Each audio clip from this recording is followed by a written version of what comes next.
Hi, so I thought I'd just do a quick video talking about some of my favourite comic book series that I've read all the way through and have fully collected.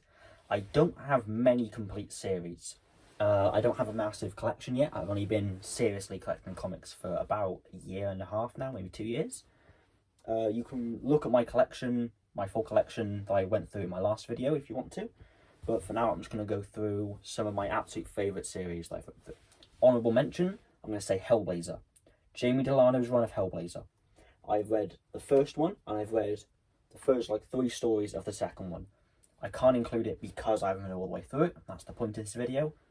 But I know for a fact when that's done, I am going to love it. It's probably going to skyrocket to the top of my list for favourite comic book ever. It's probably already on that list just from the first book alone, but I don't feel right including it when the whole point is that I've read through the whole series. So, we're going to start off with Saga of the Swamp Thing by Alan Moore. Absolutely beautiful book. The art by Stephen Bichette and John Totterman, absolutely beautiful. Absolutely gorgeous. The panel layouts as well. The panel layouts are so dynamic and interesting. The writing, obviously, Alan Moore, absolute legend in the industry. Writer of Watchmen, writer of League of Extraordinary Gentlemen. I've heard that's quite good.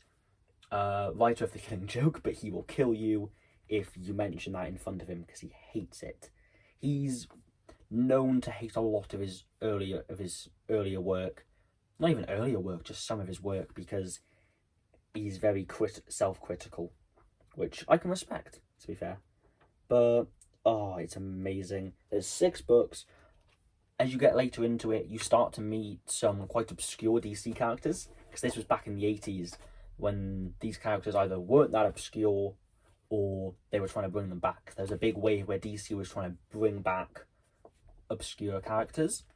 Etrigan shows up quite a few times, which I love, because Etrigan is my favourite underrated DC character. He's not my favourite character, that's Hellblazer, that's John Constantine.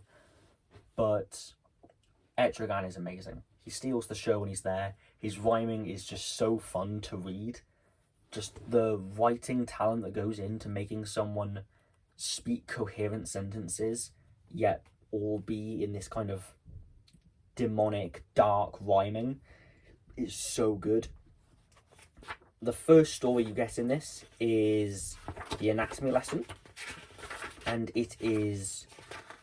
oh no, it's not actually. Loose Ends is the first one you get, and then you get into the anatomy lesson. The anatomy lesson is when it really kicks off. This is technically a horror series, but I don't find it scary a lot of the time. I don't think it's supposed to be that scary, but the anatomy lesson is a horror movie in the making. It is amazing to read through. But the art, the panel layout, the writing, oh my god, the way they come back to certain parts. There's 2 characters introduced at the beginning, which are immediately, they show up for 1 issue, literally. Their, house gets bombed, and then they just leave. We do not see them for ages. They don't show up again until, I think, the 5th book. It's either early in the 5th book or late in the 4th book. There is a good reason for that. There is very good reason for that, and it's so interesting when they do come back. But it just kind of throws you for a loop. These characters are introduced because it was taken over from someone else's run as well.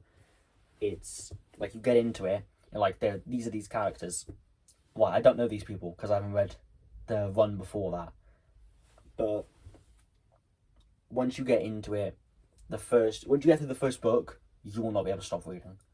The first book can be a bit hard to get through because of stuff like that, where they're kind of, when this was written, the people who were reading this were people who had already started reading the previous one, so they understood a lot of the characters and their dynamics with each other.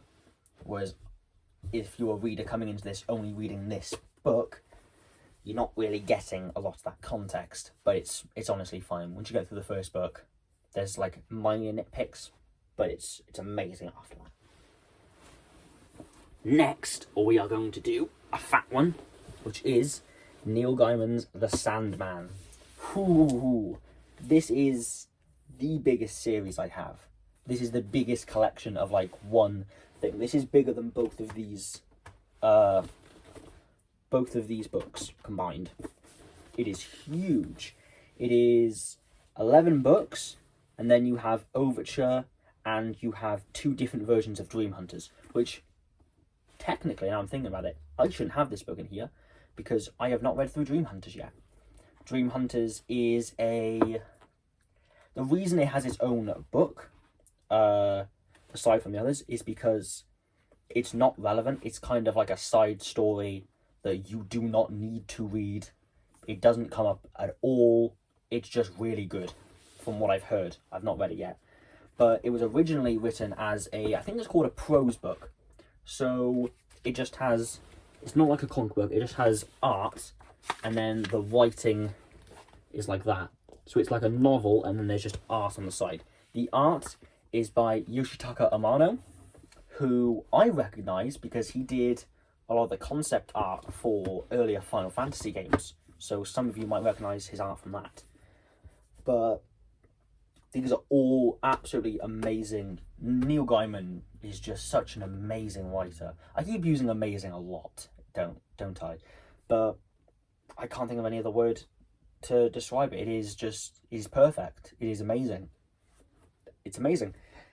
Every single one of these books is absolutely brilliant. My favourite part in one of them I always think about is, I can't remember, is it the bar at the end of worlds?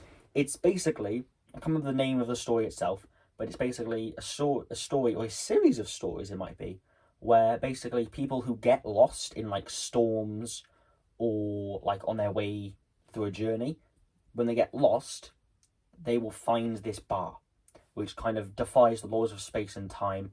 And so there was someone who worked on a ship, and it's from Australia, and there's also a centaur in there. The characters who were introduced to first through this are people who are driving to Boston or Chicago and got stuck in a snowstorm in their car. It's really interesting reading through each of these guys' stories.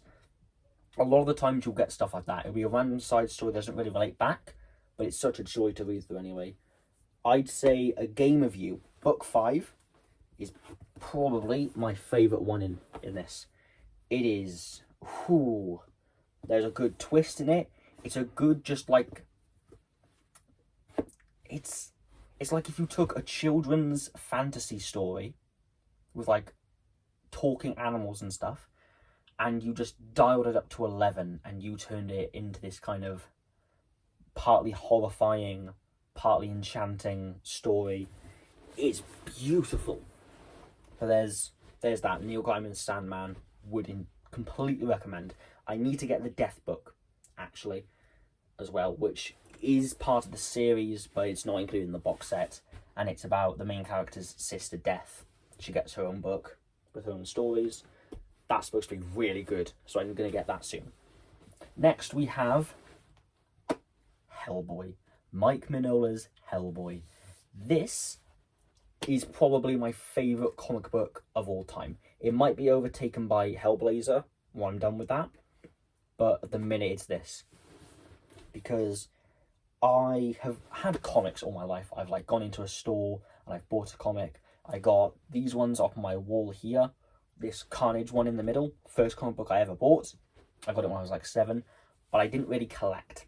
I just kind of grabbed a random issue, maybe 4 issues, sometimes out of place. I'd get like issue 61, 62, 63, and then I'd get like 65, 66. I kind of had to guess what was going on in the book or two that I missed. Which is why I don't read single issues, because I don't keep up enough with new stuff coming out, and I don't like grabbing a single issue and then like maybe I'll like it. And I also don't go to the store enough and don't have enough money to keep buying issues every week or month. I just can't do it. But this is what got me into properly collecting comics. That was a bit of a ramble. This is what got me into properly collecting comics, because I read Hellboy, The Crooked Man, and The Return of Effie Kolb, which are 2 different but connected stories from the Hellboy universe. It is the Crooked Man is what inspired the recent Hellboy film, The Crooked Man, with Jack Casey as Hellboy. I thought that film was amazing. I think it gets way too much hate. I think a lot of the people who hate on it are people who have not read the comics. Because if you read the comics, especially that comic in specific that it's based off of, you will appreciate it so much. There's weird parts in the film, like the witch balls. You know what I'm on about if you've read it. Witch balls. But when you see that in the film, they added that in. I thought that's such a cool thing they added that in. But if you're just a normal person who's watching this, you're thinking, what on earth is going on? Why is there a random intersection where an old woman's talking to me about making witch balls? What's going on? So I can see why a lot of people get turned off from that film. Anyway, to the series itself. Written by Mike Mignola. A lot of the art, not all of it, by Mike Mignola. The main one where he doesn't illustrate is the thickest one in this box set, which is the Wild Hunt. The art in that is done by Duncan Fegredo, or Fegredo. But, oh my god, it is amazing. I keep saying amazing all the time, don't I? But, oh my god. Mike Mignola's art, when he does illustrate it, which is most of the time, to be fair, is just, look at this. Look at that. Beautiful. And he utilises the Kirby crackle, which is something that I absolutely love when I see in comics. It is how Jack Kirby created kind of smoke or fire or energy. Like if there's like an electric power attack, he would use this thing where he'd have like all these black dots through the kind of smoke or in the background.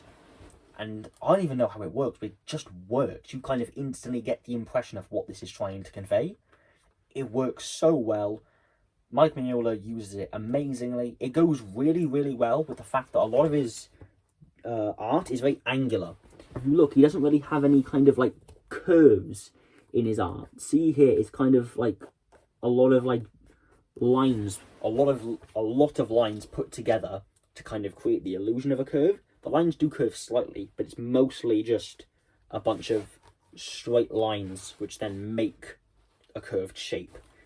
And it's so visually interesting. He obviously has very, very pushed shadows.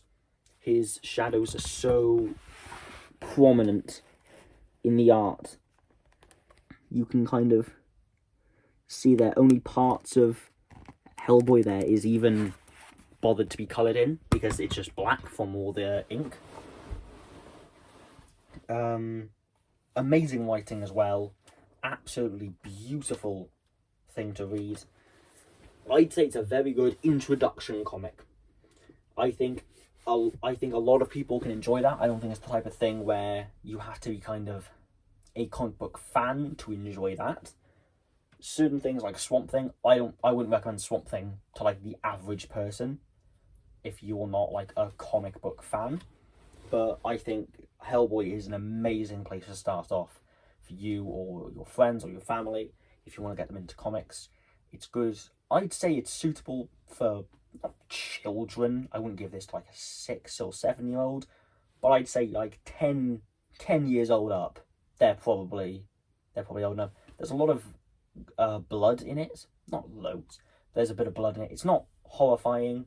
It does have kind of, the characters aren't drawn, like when you read Sandman, a lot of the characters are kind of so detailed that when something scary or like something that's supposed to be a horror element happens, you kind of feel a lot more because they look more human.